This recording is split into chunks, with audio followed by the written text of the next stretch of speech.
generosity in giving this wonderful reception. Many of you here this evening represent organisations with whom the Queen has been affiliated. When Princess Alexandra requested an urgent private meeting with Catherine at Kensington Palace, no one could have imagined what she was hiding. At 88, Alexandra was about to reveal a secret that had been locked away for nearly a century. A priceless tiara, once belonging to the Queen Mother, had mysteriously vanished from public view decades ago. Royal experts had spent years wondering where it went, but what happened next in that private room left Catherine speechless. The gift Alexandra was about to give her. Mental health is something we both care deeply about. Back in 2016, we launched Heads Together, a campaign supported by so many wonderful partners that help break the stigma around mental health. Would change everything we thought we knew about the royal family's most precious jewels. Those who know her well describe Alexandra as a woman of profound thoughtfulness and deep family loyalty.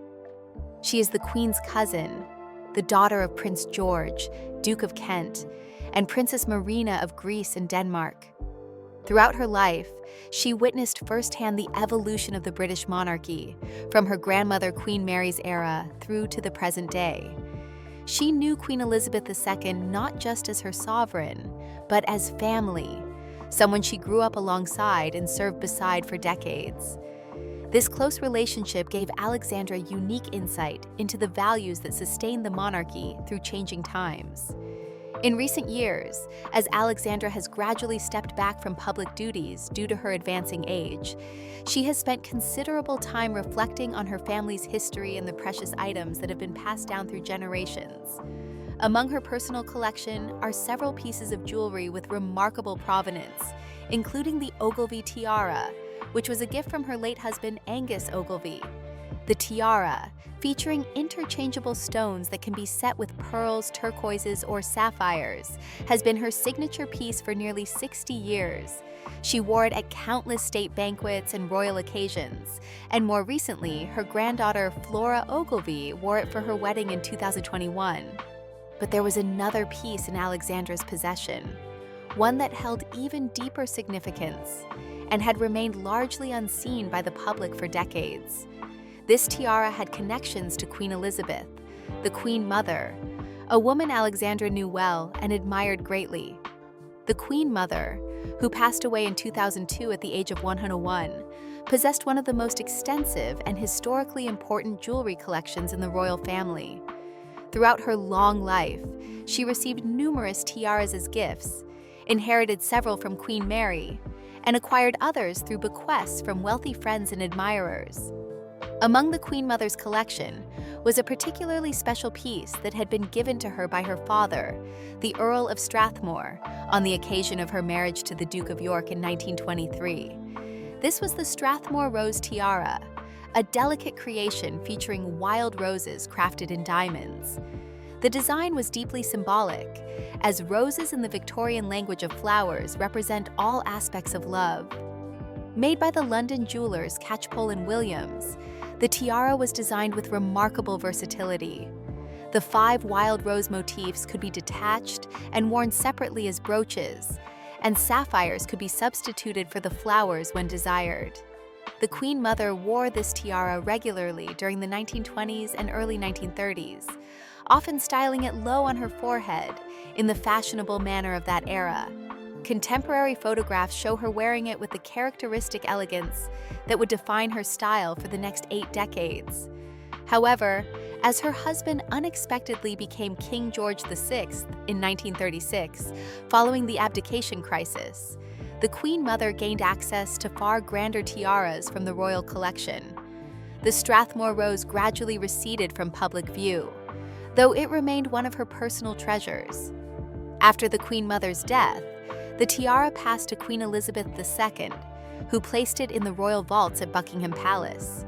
For nearly a century, it remained there, unseen by the public, a beautiful piece of history waiting for the right moment to emerge once again. Royal jewelry experts have long speculated about the whereabouts of certain pieces from the Queen Mother's collection. and the Strathmore rose was frequently mentioned as one of the most intriguing items that had essentially disappeared from public awareness. What few people knew was that Princess Alexandra had always held a special connection to this particular tiara. As a young woman in the 1950s, when she was just beginning her royal duties, the Queen Mother had shown her the piece during a private visit. Alexandra remembered being captivated by its delicate beauty and the story behind it.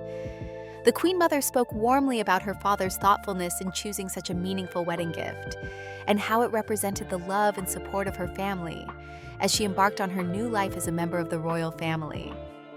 That memory stayed with Alexandra throughout the decades. As she grew older and watched the monarchy evolve, she began to think more seriously about legacy and continuity. She observed how certain pieces of jewelry carried not just monetary value, but emotional and historical significance that connected generations. The way Queen Elizabeth II loaned tiaras to younger family members for their weddings created meaningful links between past and present. Princess Anne wore the Queen Mary fringe tiara at her wedding, the same piece her mother had worn. Princess Beatrice later wore it as well, creating a beautiful thread of continuity. Alexandra understood that jewelry, particularly tiaras, served a purpose beyond mere decoration in royal life. They were symbols of trust, marks of status, and tangible connections to those who came before. When Queen Elizabeth II passed away in September 2022, it marked the end of an era. Her death was deeply felt by Alexandra, who lost not just her queen and cousin, but a lifelong friend. In the months that followed, Alexandra found herself thinking often about what the late queen would have wanted for the future of the family and the institution they all served. It was during this period of reflection that Alexandra's thoughts returned to the Strathmore Rose tiara. Through her family connections and conversations with those managing the royal collection, she learned that the tiara had remained in the vaults, carefully preserved but unworn. Queen Elizabeth II had never worn it publicly during her reign, though she valued it for its historical importance and family significance. When Catherine, Princess of Wales, wore it for the first time in November 2023 at the state banquet for the President of South Korea, it caused considerable excitement among royal watchers. The tiara's emergence after nearly a century was seen as hugely symbolic, though few understood the full story behind how that moment came to be. What Alexandra recognized, perhaps more clearly than anyone, was that this tiara represented something the modern monarchy desperately needed: a bridge between cherished tradition and contemporary relevance. The piece embodied the Queen Mother's grace and the values of duty and service she represented, yet it was delicate and elegant enough to suit a modern royal woman. It wasn't as imposing as some of the grander state tiaras, but it possessed an understated beauty that spoke of refinement and thoughtfulness. Alexandra also recognized something else, something that had been becoming increasingly clear to her over the past several years of watching the royal family navigate unprecedented challenges and changes. She saw in Catherine, Princess of Wales, qualities that reminded her powerfully of both Queen Elizabeth II and the Queen Mother. There was the same natural grace, the same genuine warmth with people, the same ability to make everyone feel at ease. Most importantly, there was the same unwavering commitment to duty and service above personal preference. Princess Alexandra had been watching Catherine's journey within the royal family since her engagement to Prince William was announced in 2010. Like many members of the family, Alexandra was initially curious about how this young woman from a non-aristocratic background would adapt to the extraordinary demands of royal life. The pressures facing Catherine were immense and unlike anything previous generations had experienced. The 24-hour news cycle, social media scrutiny, and the constant comparisons to Princess Diana created a uniquely challenging environment for any newcomer to navigate. What impressed Alexandra most was Catherine's measured approach to her role. Rather than seeking immediate prominence or trying to revolutionize everything at once, Catherine took her time to learn and understand the institution she had joined. She observed protocols, studied the history, and most importantly, she listened to those with experience. In the early years of her marriage, Catherine undertook royal duties with increasing confidence, but never with arrogance. She seemed to genuinely understand that being royal was about service to others, not about personal celebrity or status. Alexandra noticed how Catherine interacted with people during public engagements. There was an authenticity to her warmth that couldn't be manufactured or taught. When Catherine spoke with children, elderly veterans, or anyone she met during walkabouts, she gave them her complete attention. She remembered details from previous conversations, asked thoughtful questions, and displayed genuine interest in people's lives. These weren't the actions of someone performing a role, but of someone who truly cared about the people she was meeting. It reminded Alexandra of the way Queen Elizabeth II had approached her duties throughout her 70-year reign. The parallels between Catherine and the late Queen became even more apparent as the years progressed. Both women possessed a natural dignity that commanded respect without demanding it.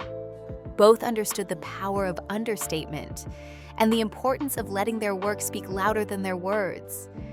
Queen Elizabeth II famously said that she needed to be seen to be believed, emphasizing the importance of presence and consistency over dramatic gestures. Catherine seemed to have internalized this wisdom, showing up repeatedly for causes she supported and building long-term relationships with the charities and organizations she patronized. Alexandra also admired how Catherine had handled the intense media scrutiny that came with her position. The British press could be particularly harsh, and Catherine had weathered criticism about everything from her fashion choices to her work schedule, from her family background to her parenting style. Through it all, she maintained her composure and refused to engage in public disputes or defend herself through interviews and statements. This restraint, this ability to remain silent in the face of unfair criticism, was something Queen Elizabeth II had mastered throughout her reign. It required tremendous inner strength and confidence, qualities Alexandra recognized Catherine possessed in abundance. The younger woman's commitment to her 3 children also resonated deeply with Alexandra. Catherine had been deliberate about balancing her royal duties with her responsibilities as a mother to Prince George, Princess Charlotte, and Prince Louis. She had faced criticism for this choice, with some suggesting she wasn't working hard enough or taking her role seriously enough. But Alexandra saw it differently. She recognized that Catherine was making the same choice Queen Elizabeth II had made, prioritizing the well-being and proper upbringing of the future generation, while still fulfilling her obligations to the crown. The Queen had always maintained that her family came first, even as she dedicated her life to service, and Catherine seemed to be following that same principle. Over the years, Alexandra had several opportunities to interact with Catherine at family gatherings and private events. These weren't the formal state occasions where everyone was performing their official roles, but quieter moments at family christenings, private dinners, and holiday celebrations. It was in these settings that Alexandra got to know Catherine as a person, rather than just as a public figure. She found her to be thoughtful, intelligent, and genuinely interested in learning from the experiences of older family members. Catherine would often seek out Alexandra and other senior royals at these gatherings, asking questions about how they had handled various aspects of royal life, what they had learned over the years, and what advice they might offer. This willingness to learn, this humility in recognizing that others had wisdom to share, impressed Alexandra greatly. Too often, younger people assumed they knew better, or that the old ways were irrelevant to modern times. Catherine never displayed that attitude. She respected tradition while understanding that some evolution was necessary, and she sought to find the right balance between the two. What particularly struck Alexandra was Catherine's handling of the difficult period following Queen Elizabeth II's death in September 2022. The transition to a new reign is always a delicate time for any monarchy, filled with both grief and uncertainty about the future. Catherine navigated this period with remarkable grace, supporting her husband as he took on his new role as Prince of Wales, while also stepping into her own expanded responsibilities as Princess of Wales. She wore her new title with appropriate gravitas, understanding the weight of history it carried, particularly given that the last woman to hold it had been Princess Diana. During this transition period, there were numerous private family gatherings where logistics and protocols were discussed. Roles were clarified, and adjustments were made to accommodate the new structure of the monarchy. Alexandra attended several of these meetings and observed how Catherine conducted herself. She never pushed for prominence or special consideration. She asked thoughtful questions about expectations and responsibilities. She volunteered for duties that others might have tried to avoid.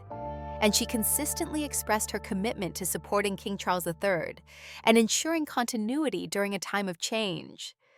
Alexandra also noticed how other members of the royal family responded to Catherine. There was genuine respect and affection, not the forced politeness that sometimes characterized royal relationships. Sophie, the Duchess of Edinburgh, had developed a particularly close friendship with Catherine over the years. The two women often appeared together at events and were known to consult with each other on various matters. This relationship mirrored the supportive connections between royal women in previous generations. When Queen Mary had guided and supported Queen Elizabeth, the Queen Mother, or when the Queen Mother had done the same for young Queen Elizabeth II. The more Alexandra reflected on Catherine's decade-plus within the royal family, the more convinced she became that this was a woman who truly understood what it meant to serve the crown. Catherine had proven herself through consistent action over many years. She had raised her profile and taken on more responsibilities gradually, never seeking to overshadow senior royals, but always ready to step up when asked. She had maintained her dignity through personal challenges and public criticism. She had built genuine connections with the British people and represented the country admirably on international visits. Most importantly, Catherine embodied the values that had sustained the monarchy through centuries of change. She understood that royal life was about duty rather than privilege, service rather than status, and humility rather than ego. These were the same values Queen Elizabeth II had lived by throughout her reign, the same values the Queen Mother had exemplified, and the same values Princess Alexandra herself had tried to uphold throughout her own decades of service. It was this recognition that led Alexandra to her decision.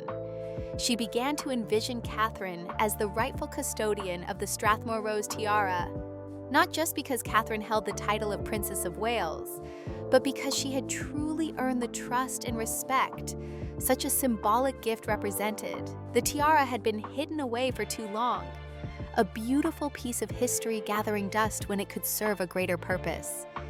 In Catherine's hands, it could become what it was always meant to be, a symbol of continuity between generations, a tangible link connecting the past with the present and future. Alexandra understood that jewelry within the royal family wasn't simply about personal adornment. Every significant piece carried meaning, told a story, and represented something larger than itself. When Queen Elizabeth II loaned tiaras to younger family members, she was making a statement about trust and confidence in their ability to represent the monarchy. When pieces were inherited or gifted, they created bonds between generations and reinforced the continuity of the institution. The Strathmore Rose tiara, with its connection to the beloved Queen Mother and its nearly century-long history, could serve this purpose perfectly. But Alexandra also knew that such a gesture needed to be handled delicately and thoughtfully. This wasn't something that could be rushed or done without careful consideration of all the implications and sensitivities involved. The arrangements for the private meeting were made with characteristic discretion. Alexandra's private secretary reached out to Catherine's office, requesting a convenient time for an informal visit. No details were provided about the purpose of the meeting, only that Princess Alexandra wished to spend some time with the Princess of Wales to discuss family matters. Catherine, always gracious and respectful towards senior members of the family, readily agreed and suggested they meet at Kensington Palace, where the atmosphere would be comfortable and private. On the appointed afternoon, Alexandra arrived quietly, without the usual fanfare that accompanies official royal engagements. She was accompanied only by her lady-in-waiting, who discreetly withdrew after ensuring Alexandra was comfortably settled. Catherine greeted her warmly, and the two women spent the first part of their visit simply talking over tea. They discussed family news, upcoming events, and shared memories of Queen Elizabeth II. These conversations came naturally to both women, who had developed a genuine rapport over the years despite their age difference. As their conversation progressed, Alexandra gently steered the discussion toward the subject of legacy and the importance of continuity within the royal family. She spoke about her own experiences over nearly 7 decades of service, about the lessons she had learned from Queen Elizabeth II and the Queen Mother, and about her observations of how the monarchy had evolved while maintaining its essential character. Catherine listened attentively, occasionally asking questions or sharing her own thoughts, but mostly allowing Alexandra the space to express what was clearly on her mind. It was then that Alexandra revealed the true purpose of her visit. She explained the history of the Strathmore Rose tiara in detail, describing how it had been a wedding gift from the Queen Mother's father, how it represented love and family support, and how it had largely disappeared from public view for nearly a century. She spoke about the tiara's delicate beauty and its symbolic significance, and about how it had remained in the royal vaults, carefully preserved but unworn and unseen. Alexandra then expressed something that clearly came from deep reflection and sincere conviction. She told Catherine that over the years of watching her grow into her role, she had come to see in her the same qualities that had made Queen Elizabeth II and the Queen Mother such extraordinary figures: the dedication to duty, the genuine warmth with people, the ability to balance tradition with modernity, the grace under pressure, and above all, the understanding that royal life was fundamentally about service to others. These weren't empty compliments, but observations based on more than a decade of watching Catherine navigate the complexities and challenges of royal life. What Alexandra proposed was both simple and profound. She wanted Catherine to have the Strathmore Rose tiara, not as a loan, but as a gesture of confidence and trust in her role as Princess of Wales and in her future as Queen Consort. She had already spoken with King Charles III about this wish, and he had given his blessing. The tiara, Alexandra explained, needed to be worn by someone who truly understood its significance and who embodied the values it represented. In her view, that person was Catherine. The emotion in the room was palpable.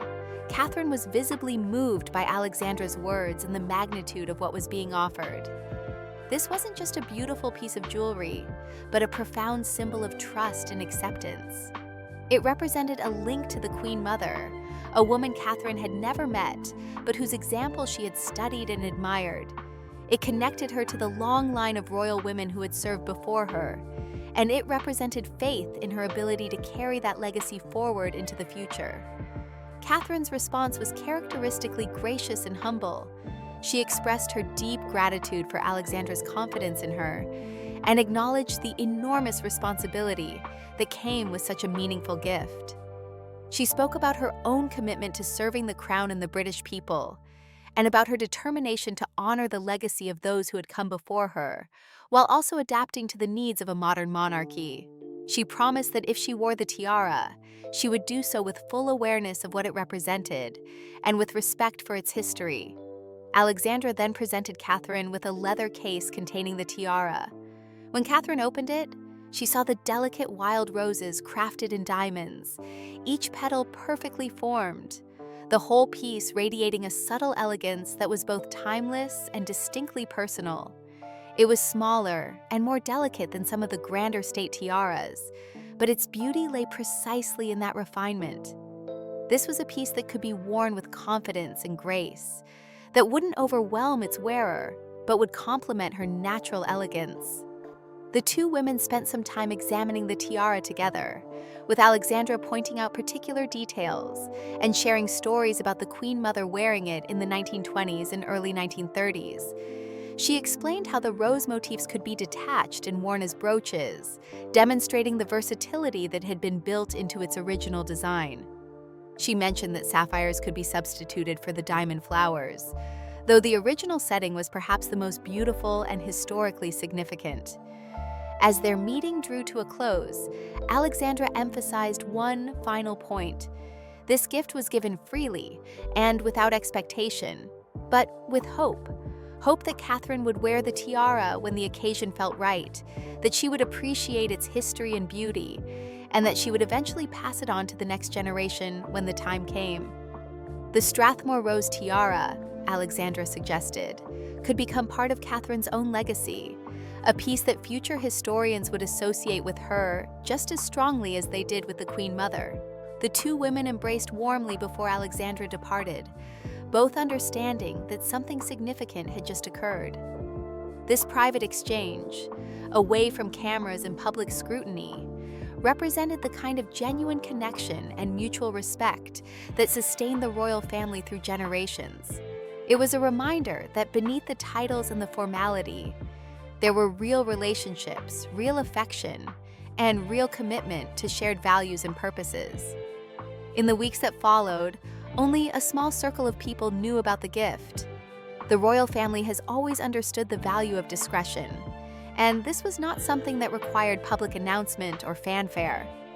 When Catherine eventually wore the Strathmore Rose tiara to the state banquet for the President of South Korea in November 2023, royal jewelry experts and enthusiasts were thrilled to see this historic piece emerge from the vaults after so many decades. What they didn't know was the personal story behind its appearance, the thoughtful gesture from one generation of royal women to another, and the deep symbolism it carried for everyone involved. The tiara had found its rightful home in the care of someone who would honor its past while writing its future chapters.